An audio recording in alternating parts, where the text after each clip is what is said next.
You're definitely on the right path, Rocky. In dealing with all these obstacles. You make it seem so easy.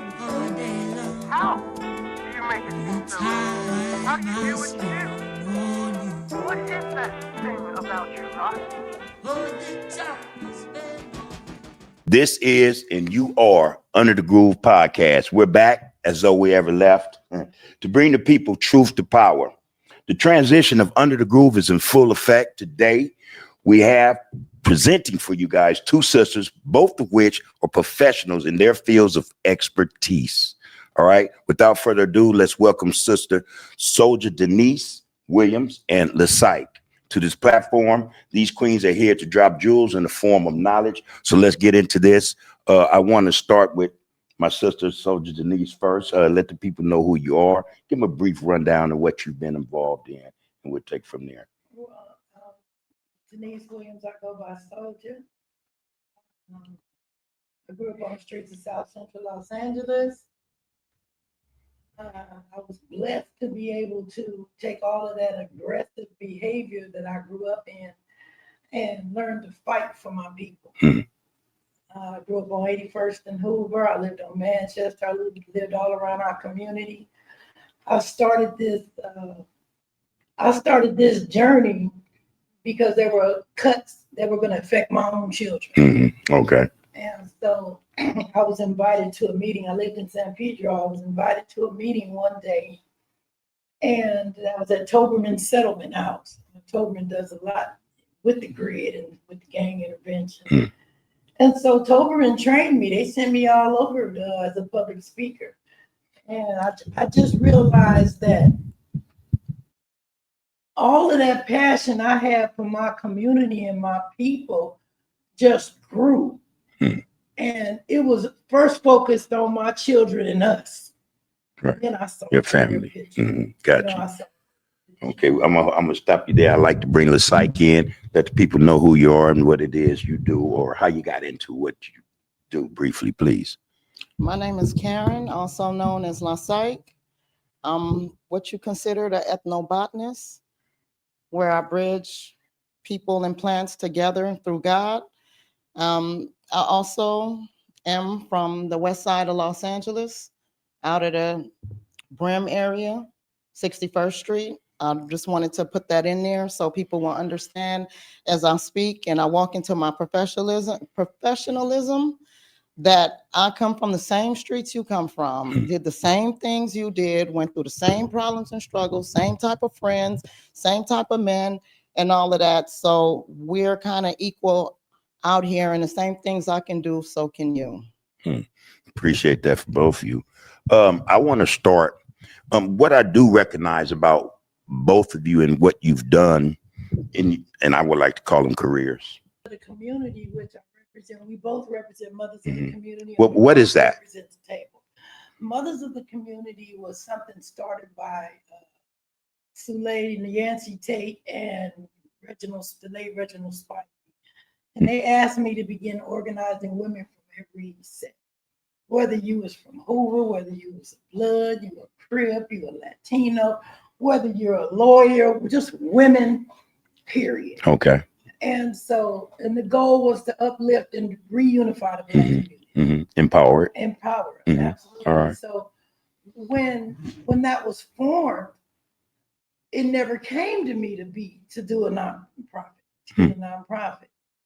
And just like with what we do now, I was promised by God that he would always provide. And it's been 17, 18 years now. You've been blessed. And been blessed because really, and we're not only in here, we've got a sister in Nigeria, right on. Detroit, Georgia. All right. I mean, Queens. We got sisters all over. Yeah, spreading out. Yeah. So all right. Okay. Let me stop you there. I would like for you to jump in and give us a little bit what you just heard from her in your own words, though. Okay, well, I'm gonna call what I did nonprofit because I didn't get paid for what I did and put out there. First of all, so my nonprofit started when I felt that I needed to help the youth in my area.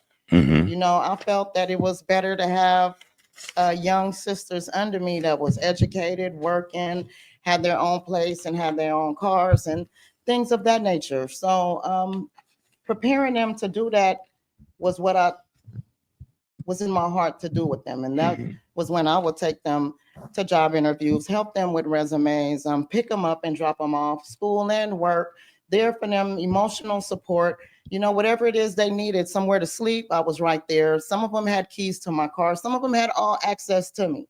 So I was trying to take that and make that into something great.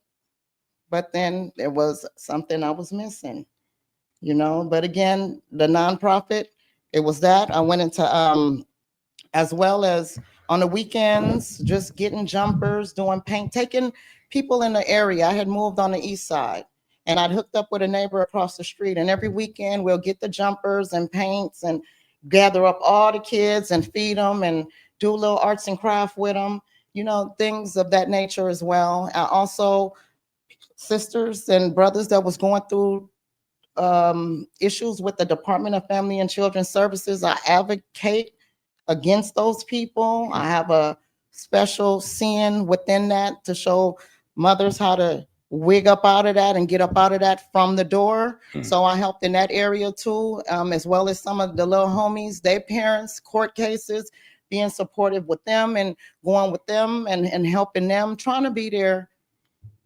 That was my nonprofit. I didn't get paid for none of that. I didn't look to get paid for any of that or to get no credit for it. I just wanted to see the change in my community with the people that was there. I was about to ask if I missed something from the two of you, but you just clarified why. You clarified why you guys are involved in the community. You know, most times, you know, you hear stories or you talk to people, why are you involved? And it's kind of hard for them to express or explain why they are involved. They could have went through the same things we went through, but in terms of expressing why, what put them into that get out is missing. All right, so I appreciate that for both of you. I wanted to start with you. You like you said, you know, you're one of the home queens. We love you. Your get out is above board. You know, it's straight. You know, we love that about you. One of the first organizations you worked for, I'm not sure if this is correct. Was it Bishop Jones? Bishop Noah Jones? Noah Jones. Oh, no. I got tired of the Bishop Noah Jones through Stephanie. Okay. Yeah. She was sitting on the board of the Bethany Square project. Mm-hmm. And I came back home in 2004. And it was about that time she actually suggested I put my name in to be on that board. And that's when they were. What did you think about that initially? What? Her approaching you and say, hey. Well, you know, me and Steph go back a long way. We always wanted better for our community. Mm-hmm. So, you know, it was if she asked me to do something, it wasn't no question. It wasn't a question about it. I didn't know what I was going to expect. Right. All right. There you go. There you go. She was mad because when I first came home, they had just started building that county building on, what was that, 84th from Vermont. And the community was mad. Steph was like, sis, we don't want no county building, we want jobs. And so she directed me to Price's church. Okay. Yeah. And that's where they were having a meeting. And I went to their meetings and I came back and reported. I said, sis, they already doing it. It ain't nothing we can do to stop it. It's already, it's done. They gonna put the county. So then we just started finding, you know, just other ways I just started looking at other ways to get my community input. All right. That's where that came from. But my work actually started in 1990. All right. When I had newborn twins. And Governor Pete Wilson was doing some drastic cuts to social service programs that maintained my household. And so I had I couldn't do nothing but fight. You know, what he was going to do was going to make us homeless. So that's when I went to a meeting. I went to a meeting at Toberman. When I left that meeting, they had voted me chairperson of that organization. Wow. And it was the welfare committee. And then 3 years later, I became president of 500 families Is that the name of the organization? No, Barton Hill Neighborhood Organization. Okay. Where we had 500 families. Involved, all right. Yeah, involved. So that's where I learned to organize. I learned to go door to door in them projects, and you hit all the projects. And I just learned to take all that aggressive behavior when I was out there doing that fighting and this and that. Right. And I was angry. You know, I was angry just like in my youth. I was angry. That's why I understand what people go through when they lose people in different communities, come in and we get angry. But a lot of that aggressive behavior has got to change. You know, sometimes I think it's just misplaced. Right. I think we mad at the wrong people. Right. Right. You know, but we don't know that till somebody bring it to our attention. So I met a lady named Dee Petty who actually lived on 81st and Broadway. All the time I was over there running them streets, that little black lady was sitting right there on that corner. And but I met her in San Pedro. So we clicked, and she taught me, you know, how to fight different. How to fight different. And I think it just take one.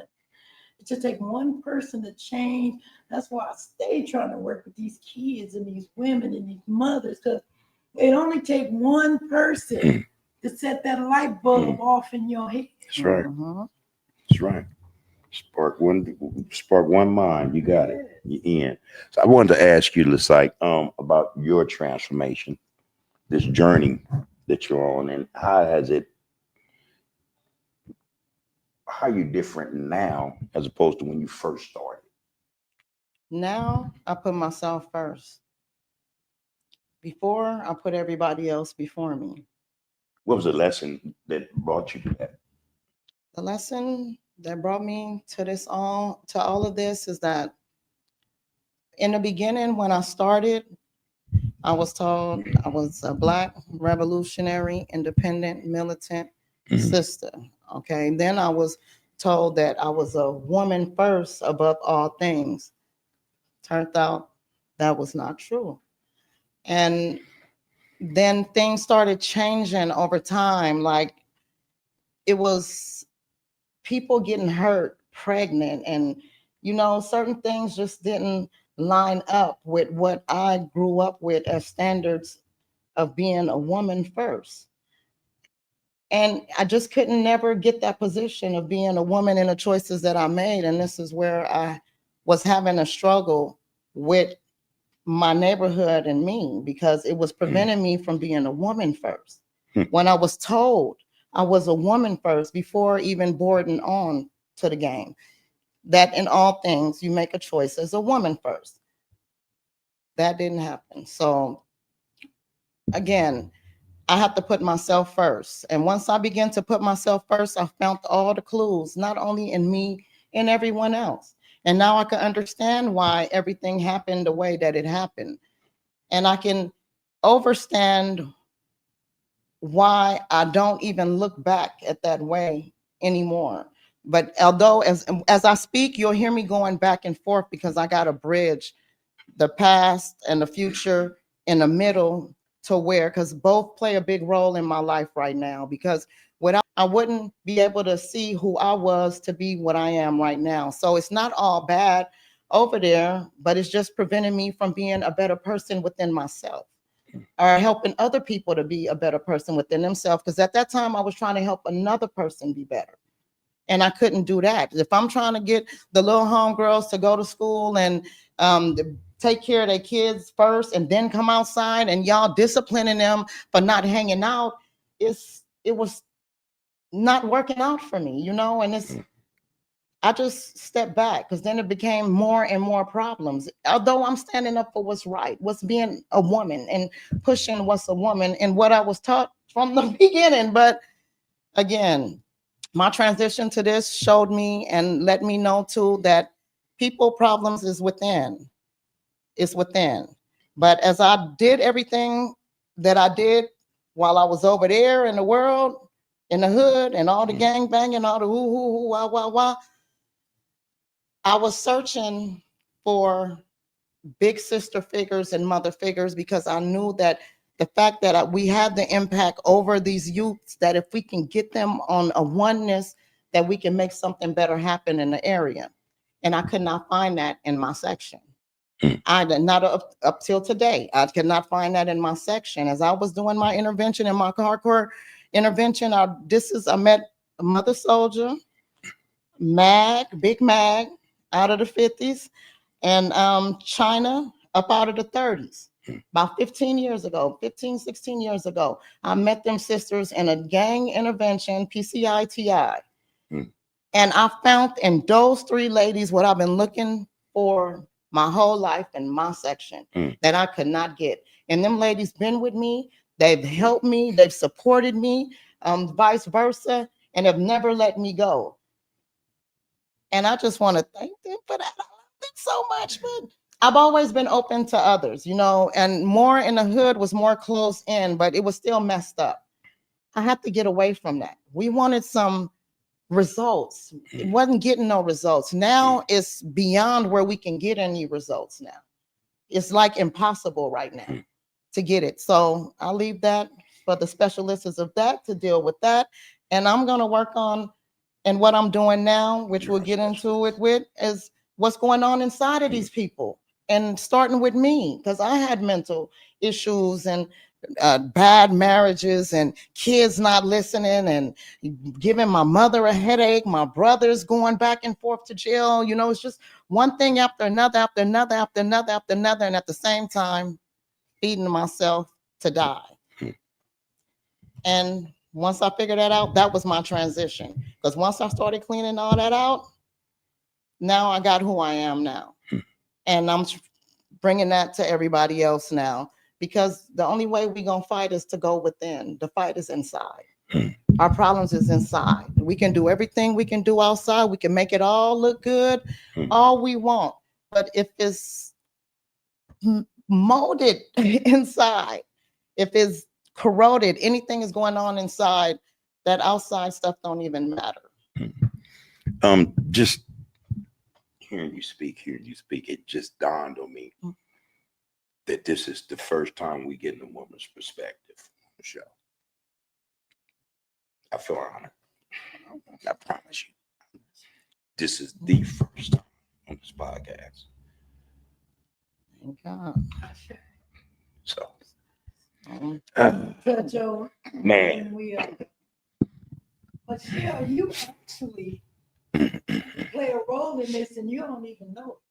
Because you the one told us go to PCITI, and I was saying, what I was saying, La Via, or something, and you was like, we need to go to this one. UCLA intervention. What, Lavina? PCITI was the best training, baby. Yes, it was. What is That PCTI? I don't. It's the Professional Community Intervention Training Institute. Okay. I'll never forget that training. All three of you been through that? Yes. Yeah, we went through it. All four. We have someone on somewhere. Yeah. She said she did. All right. Yes. All right, Commander, you moving around. We got your skills. Right. I left with a bang. Salute. That's best training. The best training. I agree. Best training. I met Karen when I used to be captain of his women. We had about 19 women from 16 different gangs. When? It was called WIN. Women Improving Neighborhood.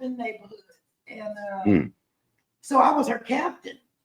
And when I left, we just never stopped. We never stopped loving on each other, and supporting each other. And that's what WIN was about. It was about us from different sets. We had so many different sets. Yeah. Not only female gang members at the table, but we had psychologists and real professionals. They all real came in. professionals that sat with us. I said last week on one of my live streams, one thing I noticed about sisters, y'all get things done. Y'all our women get things done. Totally different from our perspective, right? It's always but just hearing you, but I tell you, when when you decide to do something, you do it. Yes. We have You no do choice. You know, there you go. It, Here's this the perspective weight we've has been really missing. dropped. Hmm. And we didn't necessarily want these roles. Hmm. But this is what we were given. The weight or the roles The of way what? Trying to find Mothers. ways. From way back when they started coming around. My grandmother told me that they used to come around the community and say, we'll give you $15 extra a month in food allotment if your husband wasn't in the house. That's right. Yeah. So this stuff was a systematic Mm-hmm. attack on us. And it's only now in 2025 that we are brothers and sisters are coming together and saying, okay, look, it's not your fault. It's not your fault. It's a system that wanted to see our families separate. So we just can't stand it. So, okay, and that being said, and I agree, at what stage then do we begin to take responsibility, knowing what we know, and yet we're still going through what we're going through? When does it become our fault then? When are we held accountable? No, it's always our fault, Okay. and we are Okay. accountable, and that's really the true message to it all. Like, we are the ones that cause everything to happen, good and bad, no matter how much we try to blame it on someone else, unless you're a child and you were forced to do something. Mhm. The same choice you had to gangbang was the same choice you had to go to school. The same choice you had to mess with that dude selling dope was the same choice you had to mess with that dude and have kids with the one with the backpack. So, and another thing too, this is the bloodlines. It's so mixed up, and we don't speak on that enough, because I'm dealing with it with my own. And I'm gonna give an example, because when I speak, sometimes I can't get to people. So I'm gonna just use an example with myself. So my son, one of my sons deal with a woman that pushes him to the limit. And he's not physical with her, but he'll get on her nerves, but she'll call the police. She done put him in jail twice. Now she's pregnant. Okay. So I'm choosing as a mother, I don't even want to deal with this lady. You know, that's your personal relationship. We call it dick and pussy shit. You got to deal with that. Now she pregnant. So now my son is telling me, like, because come back to the structure where things work from the start. Why would you get a woman like that? Every time she get mad, she's putting you in jail, then have a baby. Okay, that's fine. I can understand that, because I went through some stuff. But when you try to drag somebody else in it, I never put my mama in it. I never put my brothers in it. I never even put my kids in it. My kids was the reason why I left fucked up relationships, you know? So when you're trying to say you being like me and acting like me and doing things like me, you're doing everything but what I did, and what I was change myself. So I'm not gonna deal with nothing. I'm gonna stay away from it. I'd rather you not understand till you could grow up to the maturity to understand that you mixed the wrong bloodlines in the first place, because you shouldn't have brought in nobody into the family that your family wasn't gonna get along with.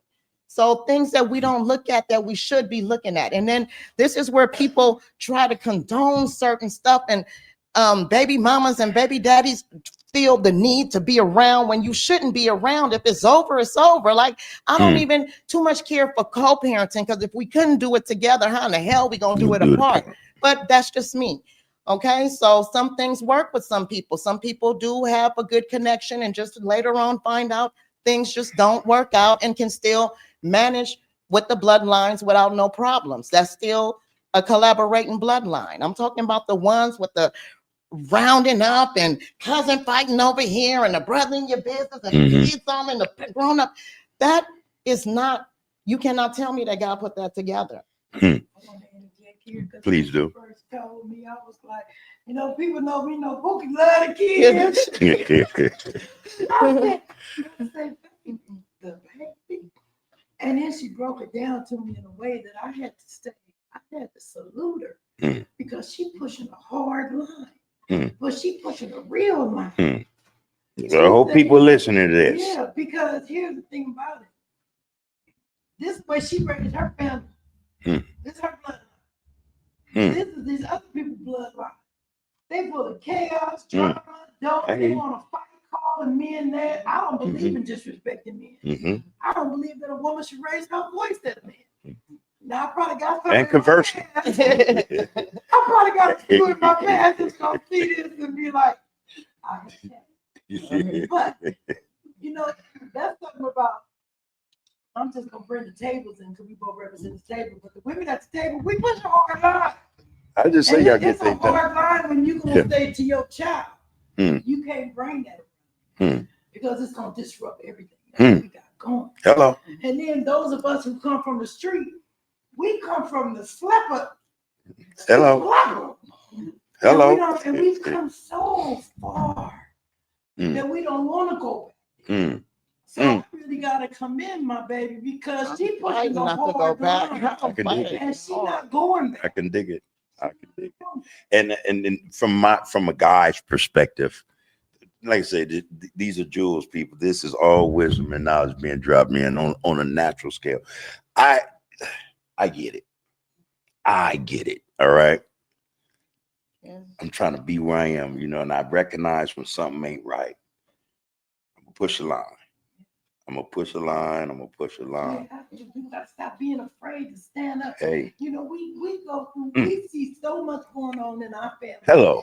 We just turn the other cheek, Yeah. Like with my own child, we were talking earlier, my child suffered mental illness, but it was some drugs involved.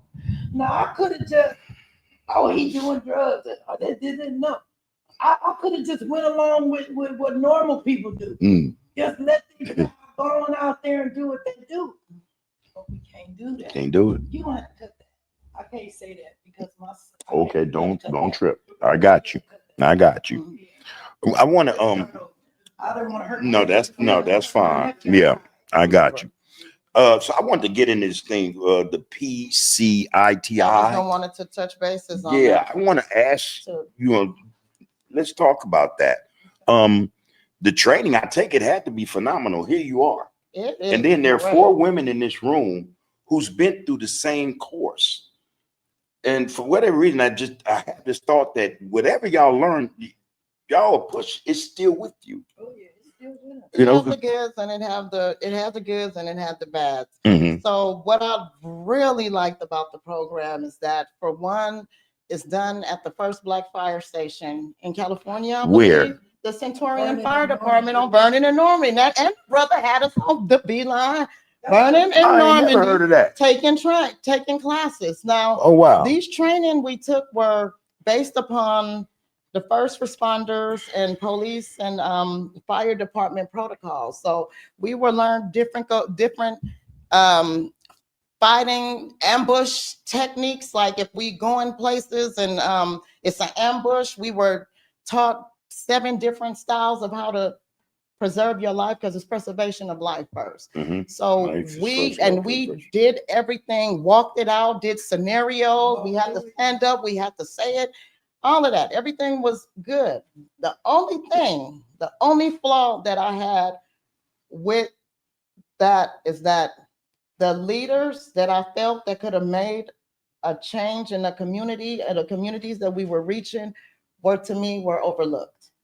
They were overlooked. Tripping off a life, Black woman's point of view. Can't afford to slip on legs, break it loose. Ooh, I think we really need a truce. A lot of mixing love all up in that juice. Status legendary, powerful, very divine. Intervene until it's scary. I gotta pay my condolences. Rest in power, Bloody Mary.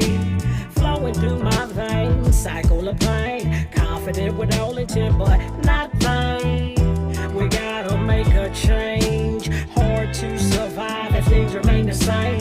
Black and beautiful as ever, but naked all the time. No, never. Young queen, you fine. We wanna see your business untied. To all my kings, get off them skinny jeans. Cut the sack, some slack. See, we remember how it used to be. We want you to bring that back. 7 years a day's long, the thrill is gone. See, this is me letting you hang on. She gon' sing that song.